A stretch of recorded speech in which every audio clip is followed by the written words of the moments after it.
إن الحمد لله نحمده ونستعينه ونستغفره ونؤمن به ونتوكل عليه ونعوذ بالله من شرور أنفسنا ومن سيئات أعمالنا من يهده الله فلا مضل له ومن يضلل فلا هادي له وأشهد أن لا إله إلا الله وحده لا شريك له وأشهد أن محمدا عبده ورسوله اللهم صل وسلم وزد وأنعم وأكرم على سيدنا ونبينا وحبيبنا وحبيب ربنا محمد صلى الله عليه وسلم وبارك وسلم تسليما كثيرا مزيدا دائما إلى يوم يبعثون وبعد.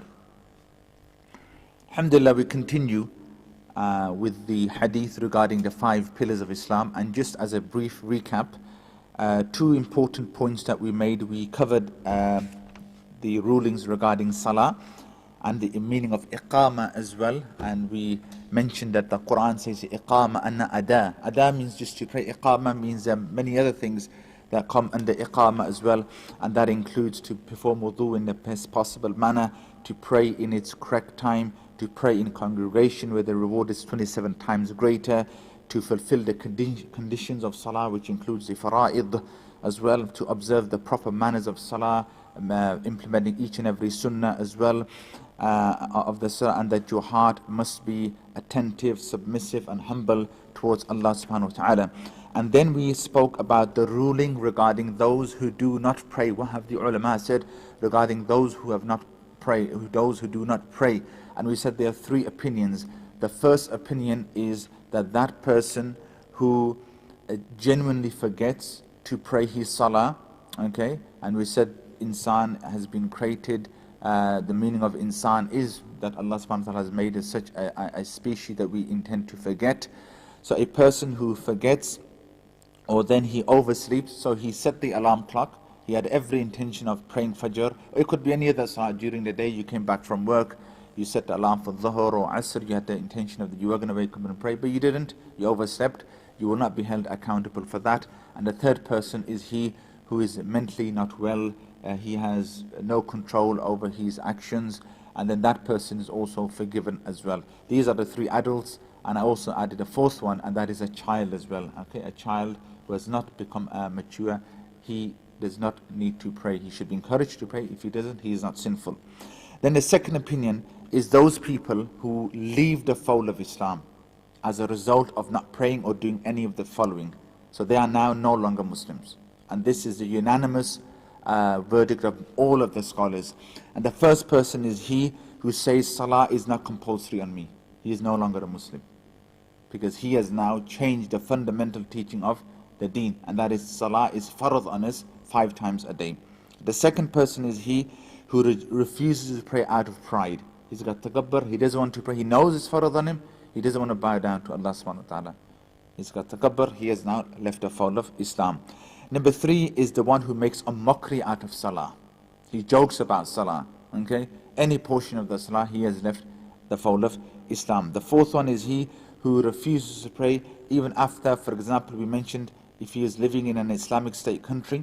So this would be going back in the time of the Sahaba to Tabi'in. They would be encouraged. After that, they'll be warned. After that, they'll be imprisoned for somebody who is not praying. And after that, they'll be threatened that, look, if you don't pray, we're going to give you the death sentence. And even then, if a person does not pray, he has left the fold of Islam. And the last one is the one who's altogether doesn't pray at all.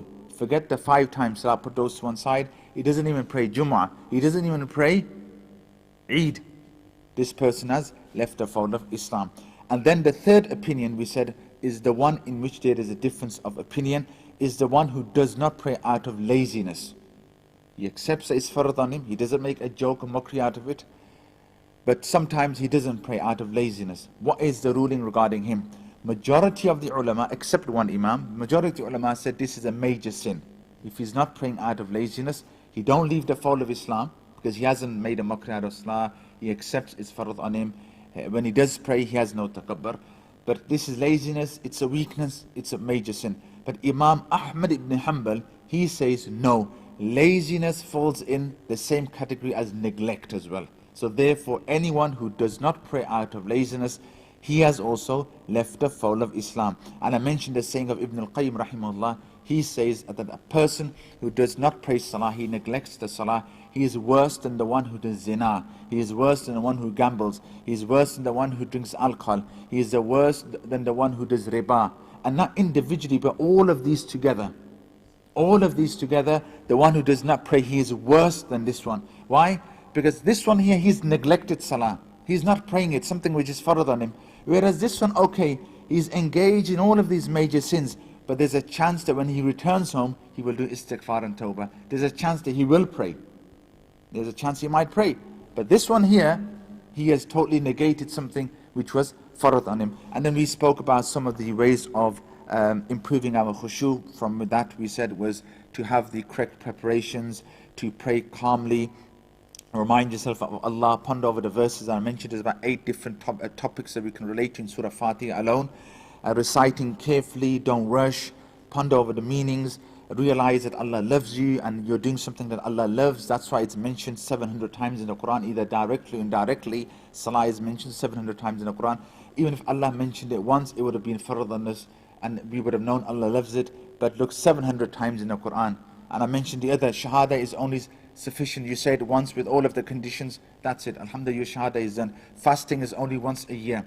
Zakat once a year. Hajj once in a lifetime. But salah is 5 times a day. So Allah must love it, and Allah has given us 5 times a day. And then keeping your eyes down to improve your khushu and keeping the correct intention throughout the salah. So if you have the correct intention at the beginning, make sure when you make that salam at the end, it also has the correct intention that you are praying for Allah subhanahu wa ta'ala. So moving on to the next pillar which Imam Nawawi has mentioned in this hadith, which is regarding zakah. So salah and zakah are mentioned approximately 32 times together in the Quran, so which signifies its importance. So if salah is mentioned about 700 times, either directly or indirectly, I think it's about 67 times by name Allah mentions salah. But then out of those 32 times, 67 Allah has mentioned with zakah in with salah and zakat together, and that's right at the beginning of the Quran in Surah Al-Baqarah. Allah mentions them together. So anyway, Allah subhanahu wa ta'ala says in the Quran, فَإِن تَابُوا وَقَامُوا الصَّلَاةَ وَآتُوا الزَّكَاةَ فَإِخْوَانُكُمْ فِي الدِّينِ.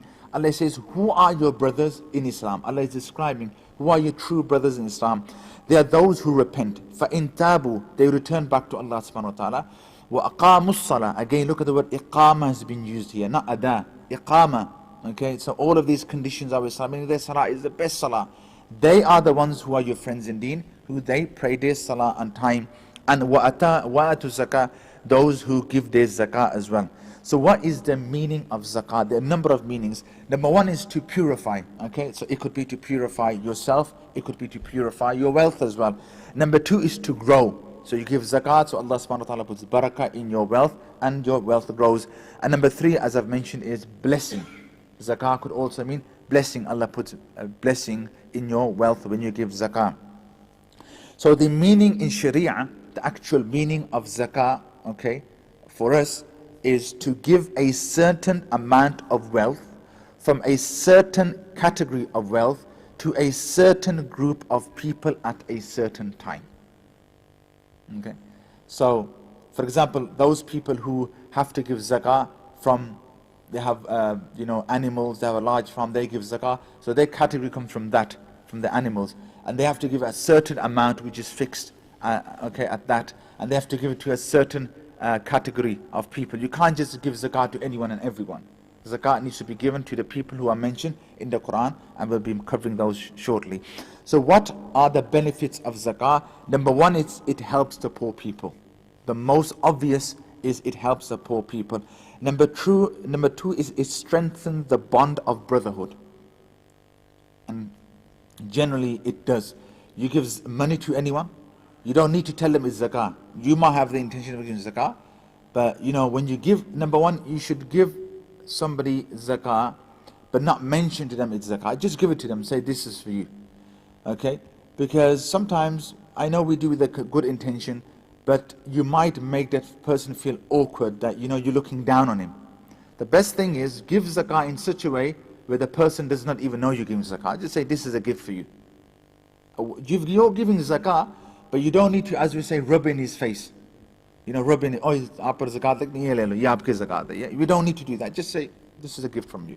Like they say, give with the right hand, the left, don't realize it. And then don't rub it in their face. Just give them and say, look, this is a gift for you as well.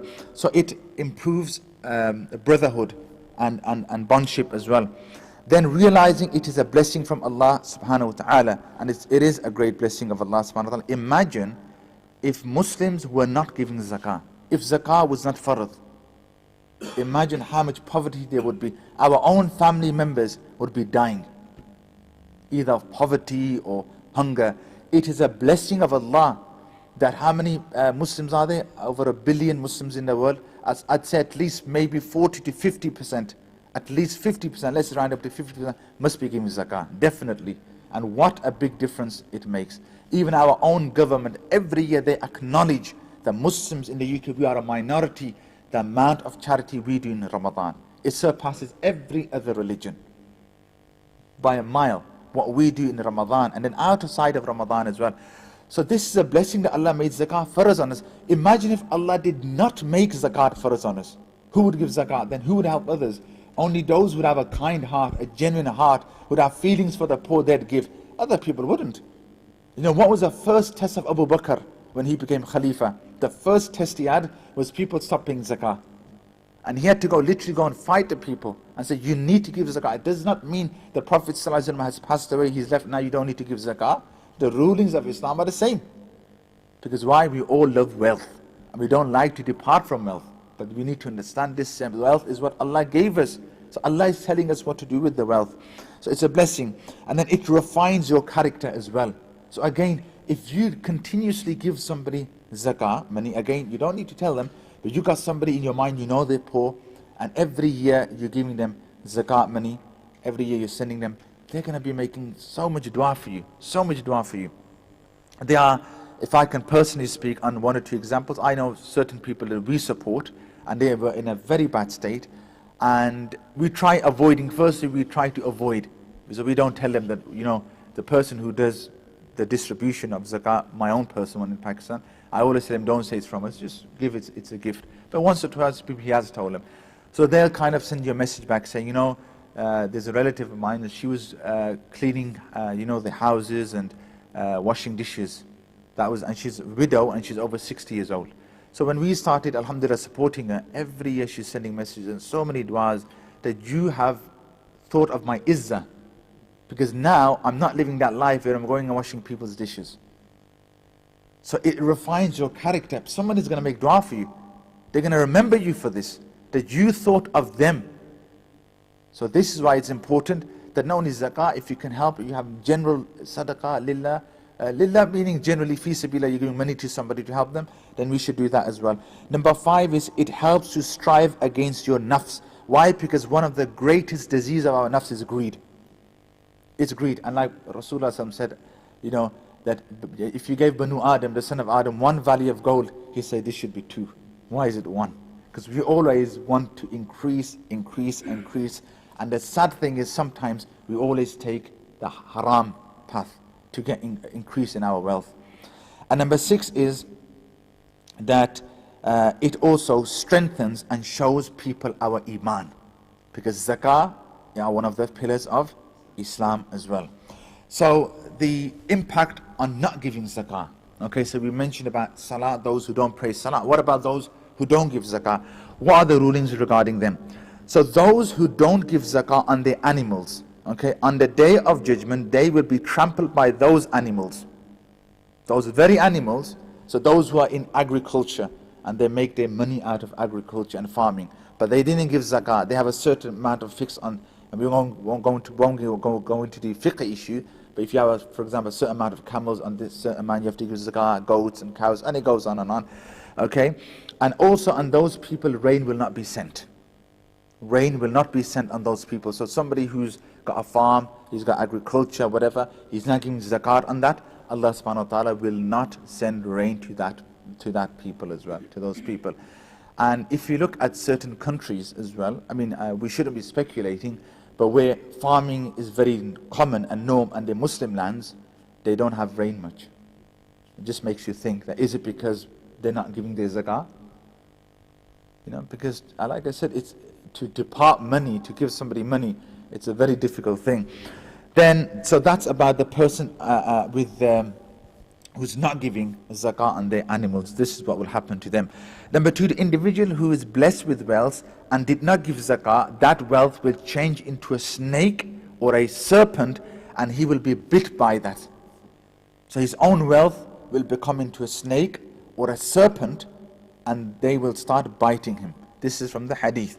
And number three, those who don't give zakah on gold and silver, it will be melted down and then it will be branded over them that this person didn't give zakah. And this, if you look at the three main categories of zakat that we give, these are the categories. The first one was animals, agriculture, that's where zakah is fixed. So the second one is monetary, which we've just mentioned. And the third one, last one, is gold as well. So if you don't give on your gold as well, and this is mainly for the women and the sisters who are listening as well, is very important that every year you should get your gold weighed. And if you got the same amount of gold, then you don't need to weigh it, but always find out the price. Because the price, it goes up and down. So even if you got the same amount, you don't need to take your old gold with you and get it weighed. As long as you know for certain that you've not increased it.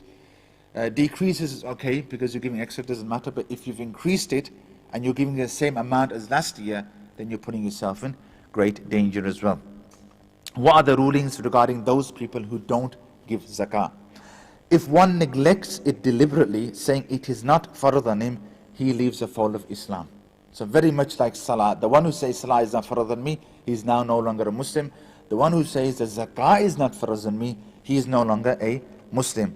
The one who is lazy is sinning, but the one who is lazy out of greed, stinginess, then Imam Ahmad ibn Hanbal says, and he was very strict in this, Imam Ahmad ibn Hanbal, he says that he has now left the fold of Islam.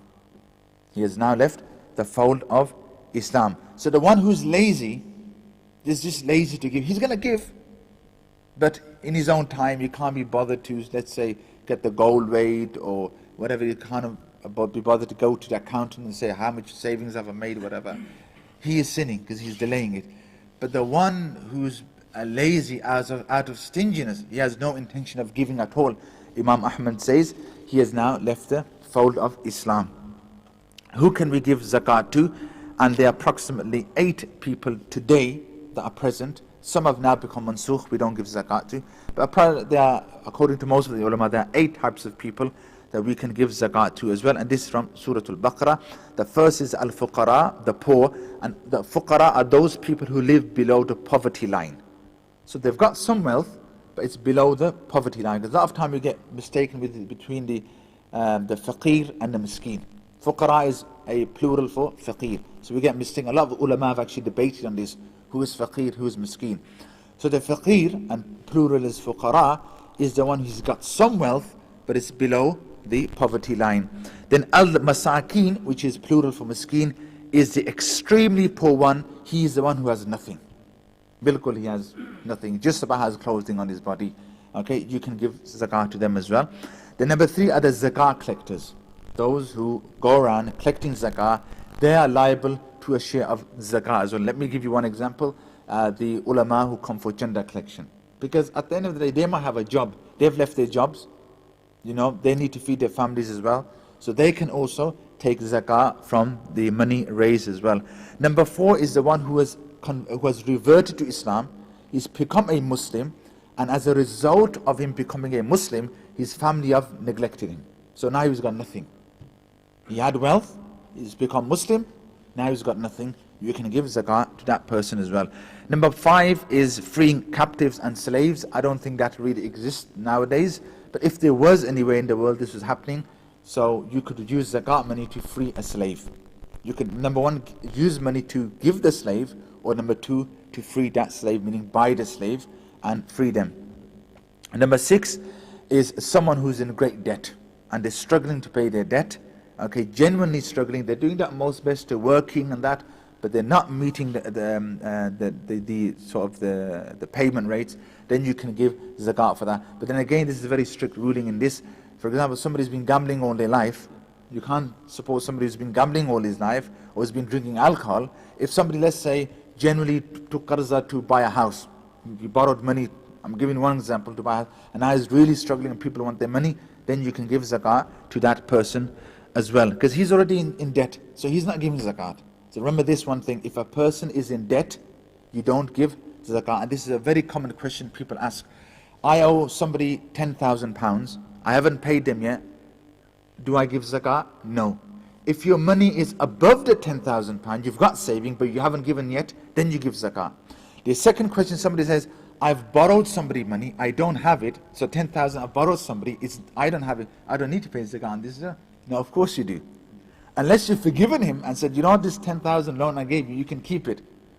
Then you don't need to pay zakat. But as long as you are expecting that £10,000 back, whether it's this year, next year, the year after, you still have to every year pay zakat on that. You have to give zakat on money that you have borrowed. This is a common question people ask. The number 7 is in the path of Allah subhanahu wa ta'ala. Okay, so somebody who's defending the deen, he's left fi sabilillah, and he's left his family, he's working to defend the deen. That, for example, the mujahideen would be in this category, the murabitun would be in this category, then you can give zakat to them. And last is a wayfarer, the traveler, the musafir, who is traveling and he's reached a place or a land where he's got no money now, and there's no way of him going back and getting money, then you can give zakat to them as well. I don't think that kind of works in the UK. The reason why is because nowadays wherever you travel, there's cash machines everywhere. As long as you got a credit card, you got a debit card, you can always go to a cash machine and you can take money out as well. This wouldn't work in, for example, Pakistan. Somebody's traveling, he's traveling for miles, his money has finished, now he's reached a town and he's got no money, he needs to eat or he needs to travel, then you can give that person zakat as well. Some points regarding zakat, Allah mentions in the Quran, خُذْ مِنْ أَمْوَالِهِمْ صَدَقَةً تُطَهِّرُهُمْ وَتُزَكِّيهِمْ بِهَا, that take from their riches charity that you may cleanse and purify them as well. So this deed is called sadaqah because it affirms the faith of the giving person, as the hadith, as-sadaqatu burhan. And the thing that will be most evident, burhan means evidence, will be evident on the day of Qiyamah will be your wealth if you gave it fi sabilillah. Because as I've mentioned, the most difficult thing is departing from your wealth. And someone who continuously gives it, this sadaqah will come as a form of evidence for you. Number 3 is giving charity grows the quality of generosity inside of you, and it gets rid of stinginess and greed as well. Number 4 is to reach the level of birr, and birr means to reach the level of righteousness. Okay, you have to give charity, and you have to get rid of that which is most beloved to you, and that is wealth. And this is a beginning of Spara 4, Juz 4, which we always read. لَن تَنَالُوا الْبِرَّ حَتَّى تُنْفِقُوا مِمَّا تُحِبُّونَ.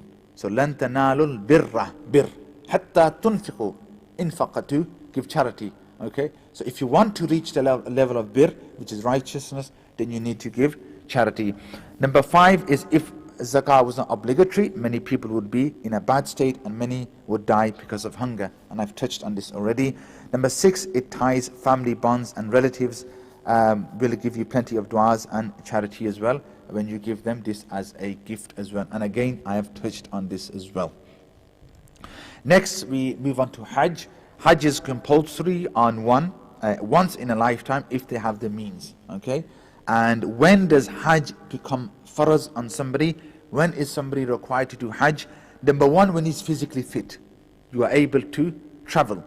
Now again, this has become very easy for us because somebody who's, let's say, living in Australia, the other side of the planet, he just needs to get a flight, maybe one break in between, and he is able to travel. Now this condition, let's go back in the time of let's go back, before aeroplanes were invented. How would somebody from Australia or Indonesia travel for Hajj? Very, very difficult. At least, I don't know, you can probably check on Google Travel, right? But I think it's at least a good few months.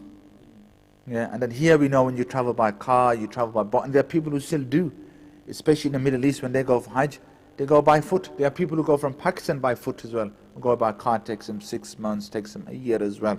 So physically you have to be fit. Number 2, financially able.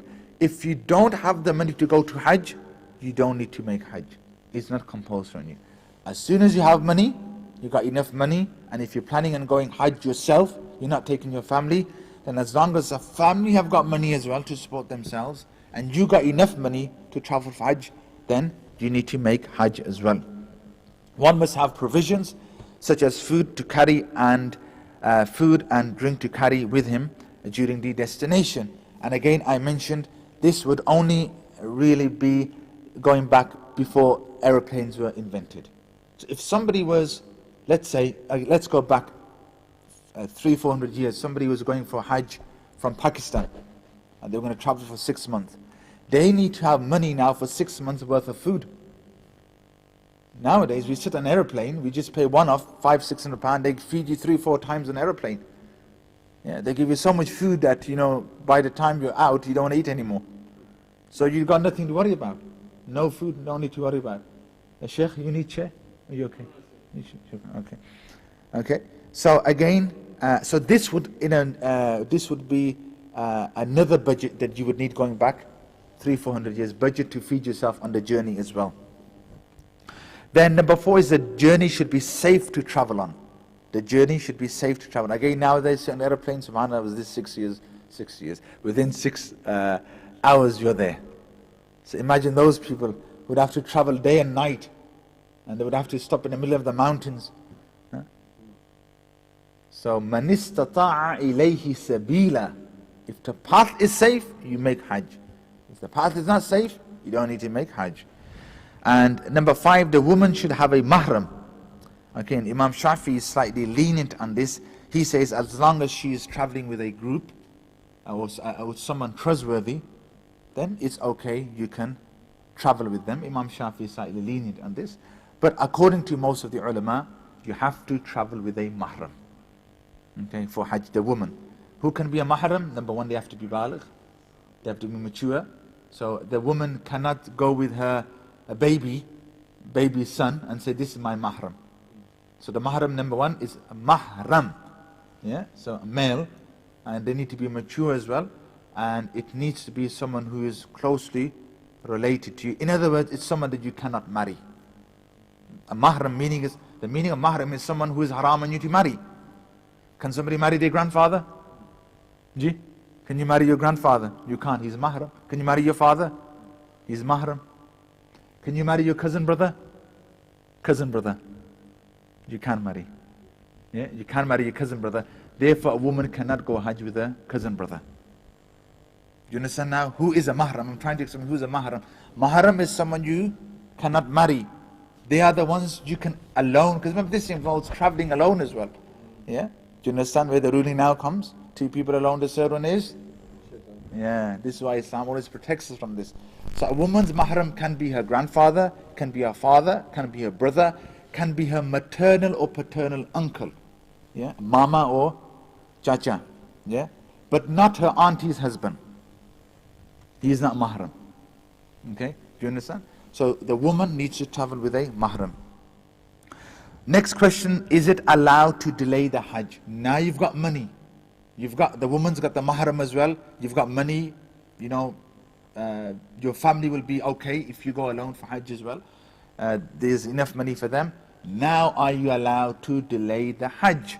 This is especially for those people who say, I'll make Hajj when I'm 60 years old or 70 years old. It's like Jibreel came and gave them wahi, that don't worry, you're going to live till 70. Carry on working, and when you're 70, you can do Hajj. Is this a good intention? No, it's not, because we don't know whether we're going to live till 60 or 70. And the second excuse people use is, I'm not clean enough yet. I'm not purified enough yet. By who knows, if you go Hajj, you become purified and you change. So people say, I need to change. When I change, I start praying, then I'll do Hajj. No, these are, ideologies and things that we need to get out of our system. Once you have the money, perform your Hajj. Don't wait, don't say, when I'm old, I'll do it. Or when I start praying, then I'm going to do it. So what's the ruling? First, we need to know that Hajj was legislated in the 6th year of the Hijri. 6th year of the Hijri. And the Prophet ﷺ, he made Hajj, he won Hajj in the 10th year. He made Hajj in the 10th year. So if you take that evidence, then you are allowed to delay the Hajj. This is of one opinion, the ulama, but it's only a short amount of time. In the 6th year, Hajj becomes farad. The Prophet ﷺ did Hajj in the 10th year. Okay?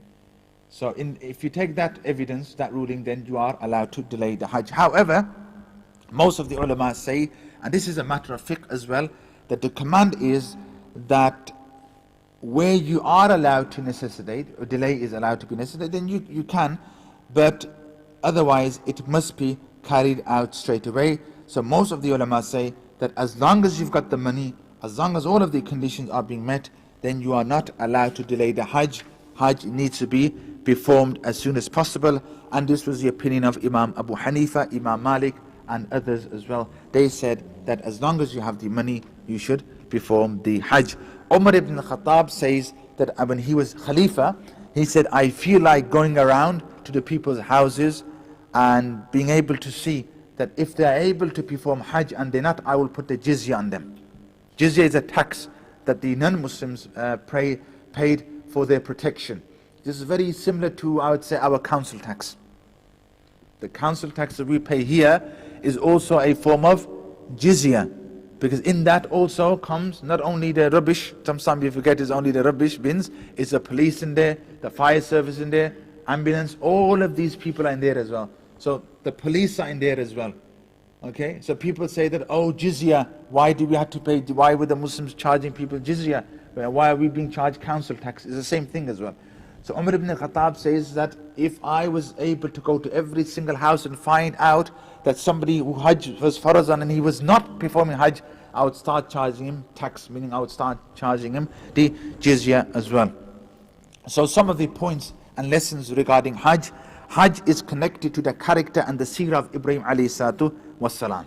Everything that we do in Hajj is connected to Ibrahim alayhi salatu wassalam. The tawaf that we make is the house that Ibrahim alayhi salatu wassalam rebuilt with his son, as the Quran mentions, وَإِذْ يَرْفَعُ إِبْرَاهِيمُ الْقَوَاعِدَ مِنَ الْبَيْتِ وَإِسْمَعِيلُ رَبَّنَا تَقَبَّلْ مِنَّا إِنَّكَ أَنْتَ السَّمِيعُ الْعَلِيمُ. Okay, so the tawaf that we make is related to Ibrahim alayhi salatu wassalam.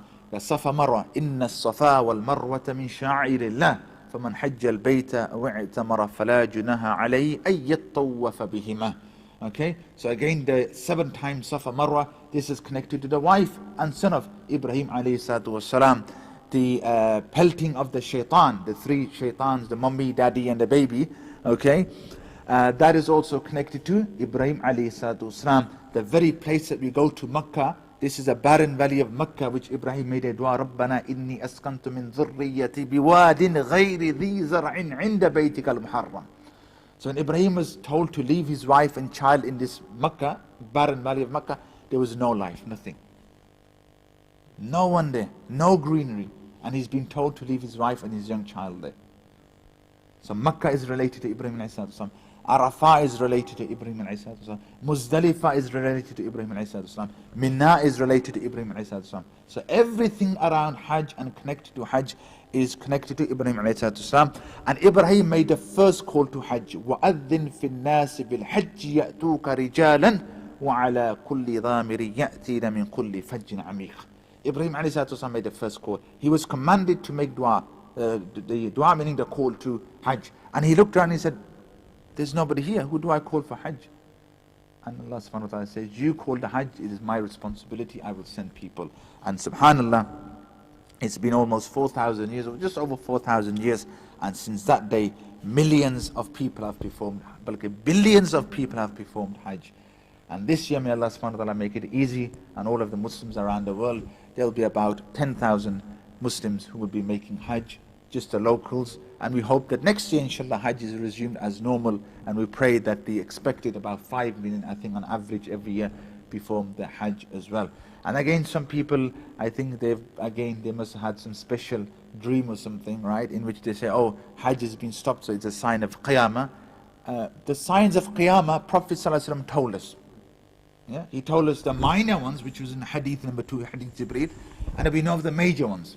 And nowhere does it say that the year there is no Hajj, the world will end. People come up with their own conspiracy theories. Yeah? Balki Hajj was stopped 3-4 times prior to this Hajj as well. Another thing is, the Hajj is not stopping. Hajj is still going to be performed. And if you look in history, there's times where during Hajj, Hajj had to be cancelled as well. During Hajj, Hajj started and the 3rd day Hajj had to be cancelled because of a war that took place. Or something happened. So here, the Hajj will be taking place. There will be 10,000 Hujjaj who will be performing the Hajj. So we shouldn't say that, oh, there's no Hajj being taken place. And we shouldn't also say, oh, there's no Hajj meaning the world is going to end. Or this is from the major signs or minor signs. Rasulullah told us the major and minor signs. We don't need to start making things up ourselves. Okay? So Ibrahim made that call for Hajj, and from that day, 4,000 years, people who are the guests of Allah subhanahu wa ta'ala, they are going and they are performing the Hajj. For number 4 is for every hair that is taken off, every sin of yours is forgiven. For every hair that is taken off, right? So for example, when you perform your Hajj, it's complete and you go to do the halq, you remove your hair, okay? Then for every hair that drops, you get a reward for that as well. And every sin is erased as well. Then the one who completes his Hajj is like a person who is born again, is like a born again child. من حج هذا البيت فلم يرفث ولم يفسق رجع كما ولدته أمه. رجع كما ولدته أمه. He returns like the day that he was born from his mother. As a child is born, he's pure, he's clean, he comes out. He owns nothing. He owns no deeds, he owns no sins. Yeah? So a person returns, whose Hajj is accepted, returns as though he is a born again child. And another hadith, the Prophet ﷺ said, the reward for a Hajj al-Mabrur, an accepted Hajj, is nothing except Jannah. Al-Hajjatul Mabrura laysa laha jazaun illa al-Jannah. Hajj which is accepted, the reward for that is Jannah. How much time do we have left? 4 minutes. We've got Sawm left, so I'll try to be brief as possible. In fact, we'll leave this for next week as it's Friday as well. And as I mentioned, this is a time that Maghrib time on the day of Jummah is a special time. We should know this. It is probably, as some of the ulama say, this is the time your du'as are accepted as well. And this is our, special day, is a special time as well.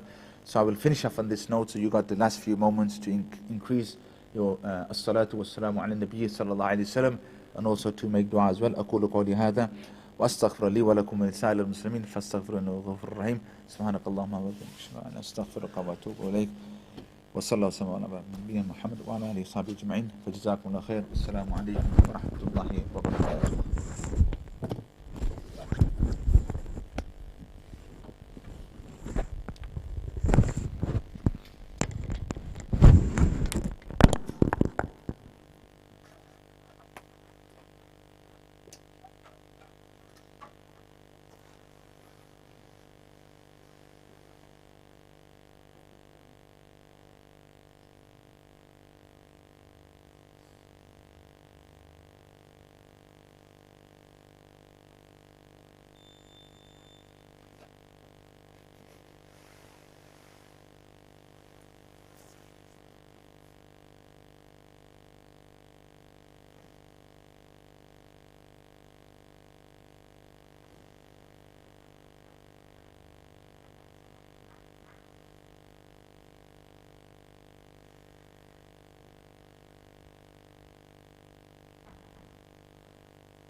الله أكبر الله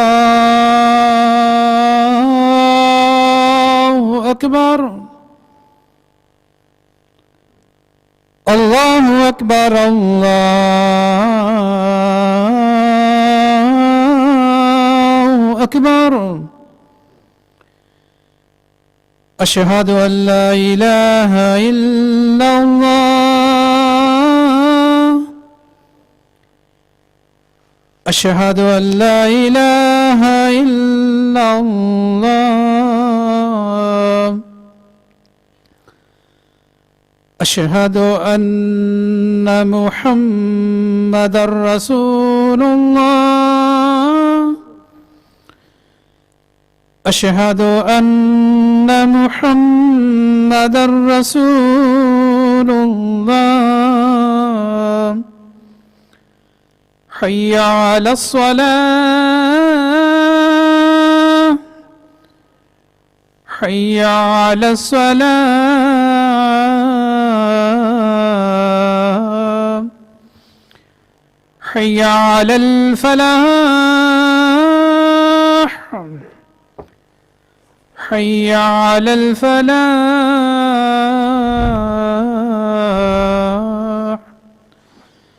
الله أكبر الله أكبر لا إله إلا الله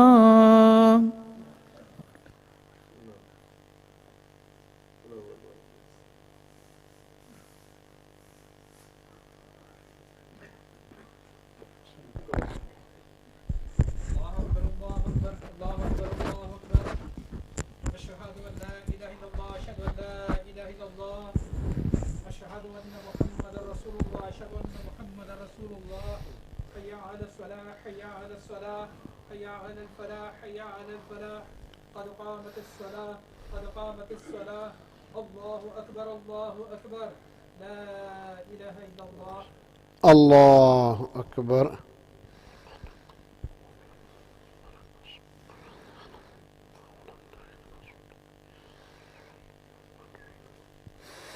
الحمد لله رب العالمين الرحمن الرحيم مالك يوم الدين إياك نعبد وإياك نستعين اهدنا الصراط المستقيم صراط الذين أنعمت عليهم غير المغضوب عليهم ولا الضالين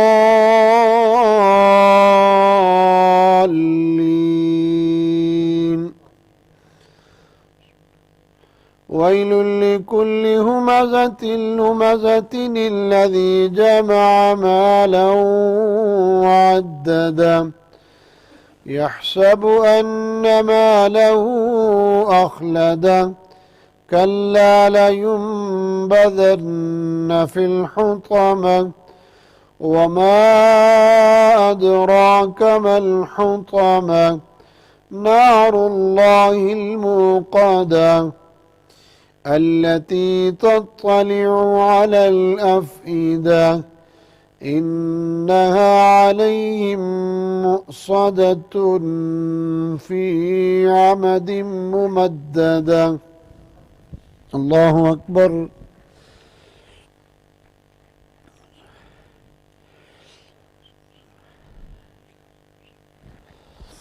سمع الله لمن حمده الله أكبر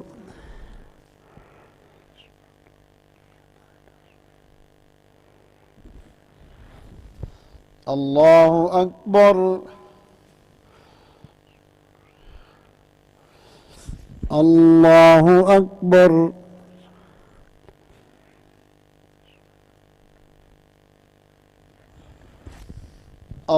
الله أكبر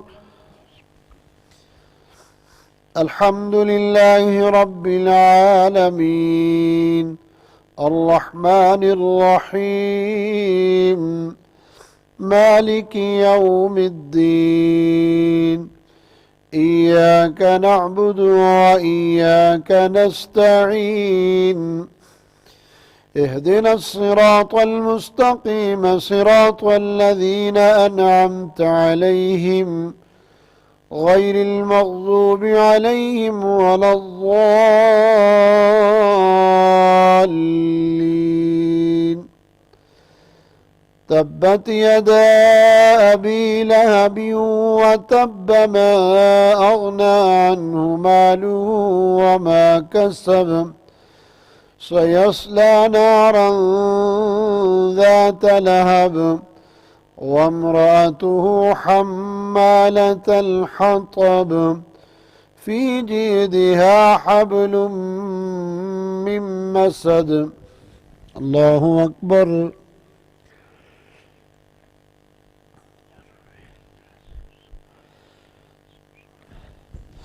سمع الله لمن حمده الله أكبر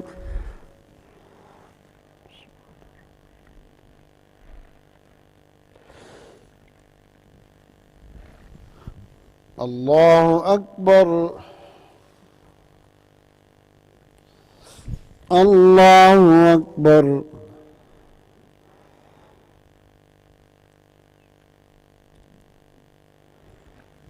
الله أكبر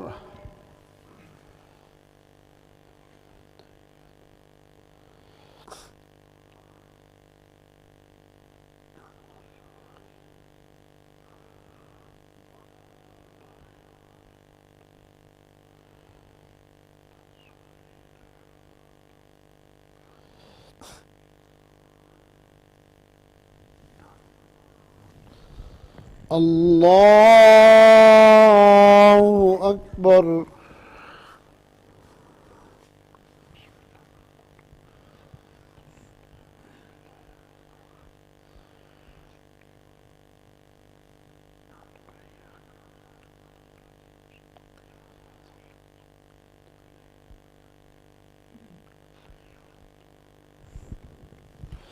الله أكبر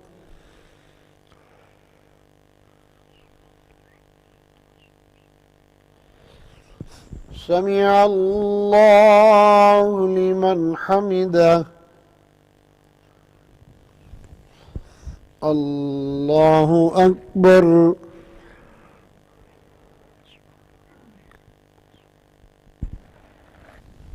الله أكبر الله أكبر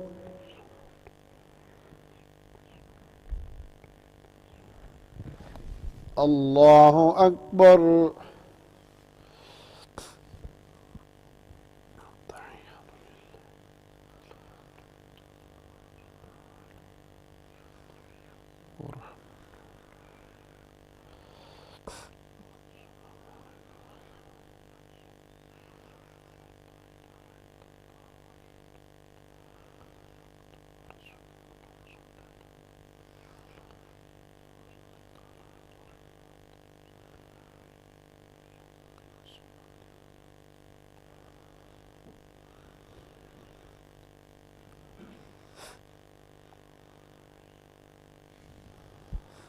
السلام عليكم ورحمة الله السلام عليكم ورحمة الله